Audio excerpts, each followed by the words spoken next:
What is your attitude when you experience the opposite of what it is that you want to experience? Do you get fearful, doubtful, start reacting, start thinking, I'm just never going to get what it is that I actually want? I've been trying, I've been working so hard, I've been doing all this inner work, I've been working on my mindset, I've been working on my heart, I've been changing my thoughts, I've been changing my feelings, I've been going within and I've been imagining a different reality, and it's just not happening. If that has been you, it's okay. That has been me too. Actually, that's been me fairly recently. And I keep coming back, and I'm so thankful to divine love for bringing me back into an awareness of how this is an ongoing process and how it's our inner state that leads us into the things that we want to experience. And when we react to the opposite of that, we're feeding the weeds that have been inside of us, the conditioning that have been inside of us that have created all of these unwanted experiences. And if you want to have more insight and encouragement in this ongoing growth process, then come on, my friend, let's dig into the soil of this together. Welcome back to you. My name is D. Grant Smith. I am the growth farmer for personal development through the lens of spirituality and storytelling, and bringing some curiosity and childlike fun into this whole process, because that's exactly what it is. It is a process, and it's something for us to be curious about and not so fixed to ideas. And I have fixed myself to plenty of ideas and plenty of things. And one of the aspects of this journey is detaching from fixed concepts and allowing things to flow. We do that when we go within into the heart space more than trying to go in and fix all of the stuff inside of our minds. What am I talking about there? I'm referring to when we recognize that we've got debilitating or negative thoughts that pop in all over the place, and we try to micromanage those thoughts. Have you done that? Man, I've done that too. When I first got into Ho'oponopono, right after I started that practice, just about every negative thought I could possibly think was just like flooding me all over the place. And I felt like I had to be like John Wick and just headshot the crap out of all that stuff. And I was just Ho'oponoponoing the crap out of every single thought that came to me, until I realized that what I had done was I had awakened the fact that I had been so conditioned to focus on negative things that that stuff was just always in there anyways. And I began getting into this practice, and this is something I want to encourage you to do today as well, to not be so fixed into this idea that you have to only have positive thoughts in order to experience positive experiences. I'm so thankful for this wonderful lady here on YouTube. Her name is Anna Brown, and she speaks fluently in the language of the heart. And she openly says in all of her videos that the intellectual mind will not understand this because it's not an intellectual concept. The intellectual mind wants to figure things out. The intellectual mind wants to know how it works so that there can be this ordered, systemized process that we can control to create something that we want. And that's not actually how the creation process works. Whether you have studied Dr. Joe Dispenza or Neville Goddard or Wayne Dyer or any of these other great spiritual teachers, they all point to the fact that while we are using our imaginations, while we are using our heart and our mind spaces, we're also surrendering to the infinite divine within us that's ways are beyond our ways. This isn't about trying to control anything. The changes that we're making are changes that we're making to our conscious state, to our consciousness.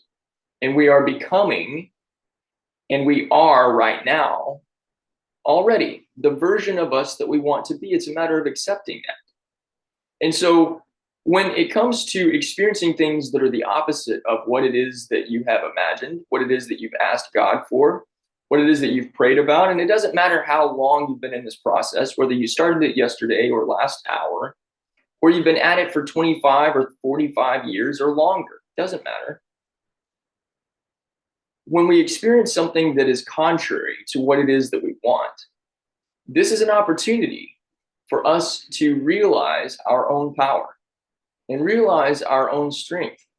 I was reminded of this morning on my walk. I went to, I go on the same little path just about every day, about a 2.5 mile walk. And I about halfway through, I get to this park. It's the only park in my town. And there's just beautiful pecan trees everywhere. And there's a little playground, and there's a couple little bridges that go over a creek that is present when it rains, but it's just grass otherwise. But I sat on a park bench and I just was observing nature and just being still and being present with myself and being present in the moment instead of trying to have some sort of agenda or think about all the different things that I need to do for the day. Just being still in the moment and being still with myself and being still with God.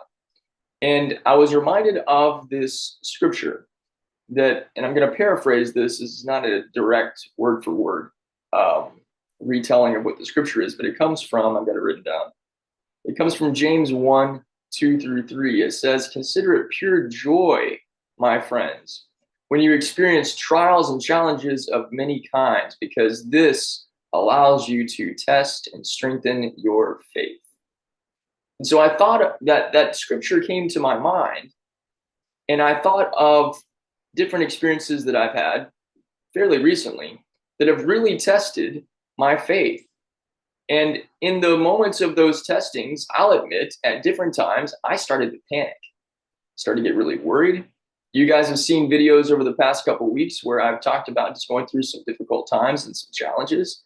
And that was me being very vulnerable and honest. But I've also re-entered into this place where I recognize that those challenges were showing me aspects of myself that I was not continuing to nurture and strengthen and water.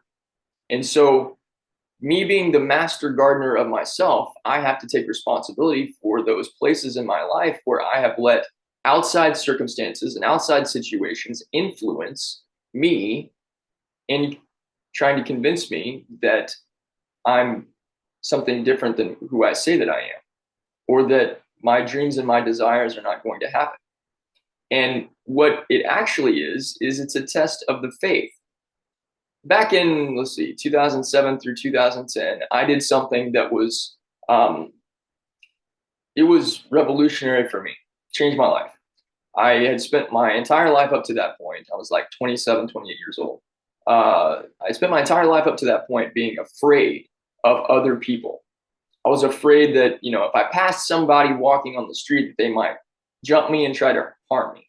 And I think a lot of people feel this sense of dread and sense of fear with strangers. There's a big pervasive thing, especially in American culture, about violence and a fear for violence. And violence happens all the time, and I can understand where that fear comes from. But when we live our lives in this consciousness of fear, we are really running away from ourselves. But what I did, what is that, 16 years ago? Something like that. What I did to overcome that fear was I joined a boxing gym. I was tired of running away from people, and I'm tired of being afraid of any form of confrontation whatsoever. And so I worked with this amazing man. His name is Coach Rivas. My boxing coach went on to coach the Olympic team in 2010, 2012, and 2014, I believe. And he actually trained two of the lightweight champions of the world right now, which is a really cool thing. But working with Coach Rivas, I learned several key principles that I have translated over into my personal growth journey. And one of those was be solid. I wrote a whole book about the concept of what it means to be a solid person and being solid in self-love. I'll put a link for that book in the description below so you can see that for yourself. But what I learned in that process of training every single day, I wasn't trying to become a championship fighter. I was training in amateur boxing, and I did a little bit of amateur boxing, but my purpose wasn't to become a fighter or become a boxer. I just wanted to get over the fear. And I did get over the fear. However, getting over the fear required me to face that fear over and over and over and over and over again. Not just working out with a bunch of, we had a we had two pro boxers in our gym. One guy actually went on to become a super middleweight champion, which is pretty cool. But we were working out with high level athletes. But where the challenges came from was we would have to spar against each other. And there was a guy that I sparred against that was technically a kid, but he was my body size. And we were in the same weight class. And he had a pretty advanced amateur background and he knew what he was doing. And I didn't. So every time I had to spar against Rudy, as we're waiting in line to get into the ring, there was a part of me that wanted to check out. There was a part of me that wanted to run away because I kept thinking, I don't know if I can do this. I don't know if I can do this. But stepping through the ropes and getting in there and also realizing that if I back out now, I can't come back. That's the way that the rules worked. And so I stepped in the ring. I got in there with Rudy several times and it was challenging. It was difficult and he hit hard. But at some point in those sparring matches, there was a part of me that flipped this switch that was like, I'm not backing down from this. He can hit me with everything he's got and I'm going to keep coming. I needed to go through those tests. I needed to go through those challenges. I needed to be faced with something that was the opposite of what I wanted to experience so that I could raise my consciousness and raise myself up to this level of the person that I wanted to be. And the same thing is true in our everyday life experiences. If you're going through a difficult time right now in your job, or you're going through a difficult time right now in a relationship, whether that's with a significant other, a member of your family, somebody that you're friends with, maybe you're having a difficult issue with money. And maybe you are affirming a lot and you're journaling and you're meditating and you're trying to change what it is that's going on and showing up inside your experience. And maybe you've been doing it for a while and you're not seeing anything change. The test of your faith is what strengthens those roots that are inside the inner soil of your mind and heart garden. And getting outside of this conditioned belief that we have, where we have to see some sort of external change in order for us to believe that it's actually real. We have to loosen our grip on that conditioning. Loosen our grip on that being the way that we evaluate who we are and the way things actually are. Because the time-tested truth of as within, so without is the real deal. It's not as without, so within. It's not the outer world creates our inner world unless we allow it to be that way. No, my friend, it's the opposite. So continue to believe in the inner story that you have created for yourself, regardless of what it is that you are seeing on the outside. And I know that this is a challenging concept. It's challenging to our minds. Our hearts fully understand this.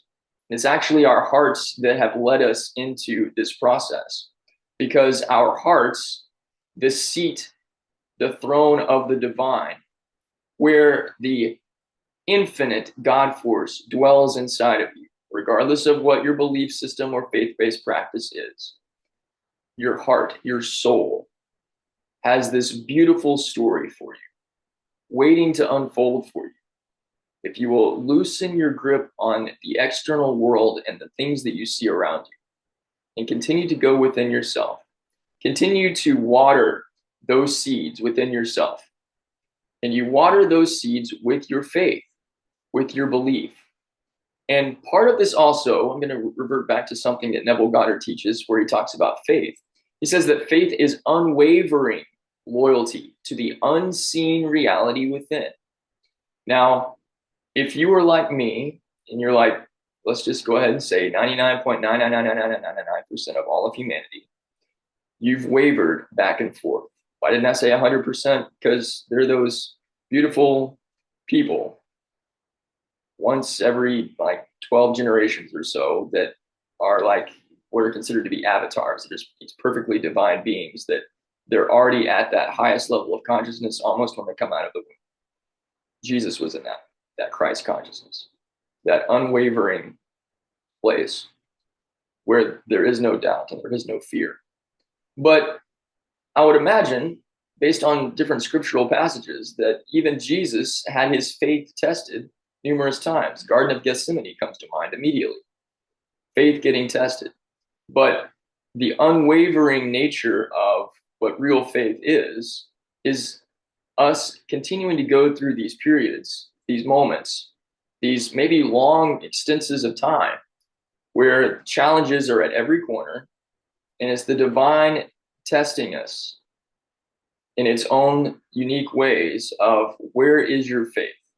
Is your faith in me, your I amness? Is your faith in I am? Or is your faith something outside of you, where you're basing what you believe to be true on what you see, hear, taste, touch, and smell? The external world reflects the inner world. So if you're putting your faith in the mirror isn't going to change anything. It's going to keep showing you what you believe to be true. We have to come into ourselves, and we have to rest in ourselves and remind ourselves who we are. And in this reminding ourselves of who we are staying true to our concept of self, regardless of what the mirror reflects back to us. As within, so without. And that is how we are able to experience these trials and these tribulations with joy. Because does joy come from outside? No. We can experience something that heightens our joy, but the source of joy is within. It is within the love that we are. That's the truth. My friends, I encourage you today to make a shift in your perception. Make a shift in the way that you are looking at your experiences. And I know that this might seem to be a very, very difficult thing, especially if you're going through very, very difficult times in situations. I understand that on a cellular level. I understand that on a mental level. I understand that on an emotional level. I've been there in the very recent past. And it has required me to take a step back and ask myself some questions. Who is the I am that I'm believing in? Am I going to allow outside situations and circumstances and people and things? Am I going to allow something else to have power over the way that I see myself? Or am I going to go within and access the infinite divine within me and trust the infinite divine within me to be the all? This is the opportunity that we have. This is why the testing of our faith produces joy, because it is a joyful process to move from one place to the next in our consciousness and to experience the transformation that takes place within us. Now, if you are on board with this, and I hope that you are, please drop down in the comments and let me know how this message resonates with you. And also, if you would I would appreciate it if you gave this video a thumbs up, share the video with someone to encourage and inspire them. And also, I invite you to do more of this kind of growth with me. That is what the growth farming platform is all about. I've got a wide arrangement and assortment of beautiful resources, including some awesome, inspirational, enlightening, and entertaining stories that will allow you to see your own story even more clearly, particularly the stories, the Saturn of Utopia and Hope Flows. That's all inside the stories section at growthfarming.com. There are also some amazing courses there to help you strengthen and plant and cultivate and grow more in confidence, in peace, and in kindness. Very key aspects of what it means to live a life full and overflowing in love. And once again, there's also a beautiful community of people, a growing community of people that are coming together in this growth journey, supporting each other, encouraging each other, praying with and for each other on a weekly basis. That's all available through our membership platform. Once again, all of this stuff is at growthfarming.com. I invite you to come in and be a part of this beautiful community, or at least just come in and experience some of the wonderful transformational resources that are available to you. I appreciate you. I love you. I believe in you, my friend. Regardless of your situation right now, you, my friend, have the infinite divine power of love within you to transform any circumstance, any situation, and turn it into a very, very beautiful story. I love you. I appreciate you. I'll see you again soon.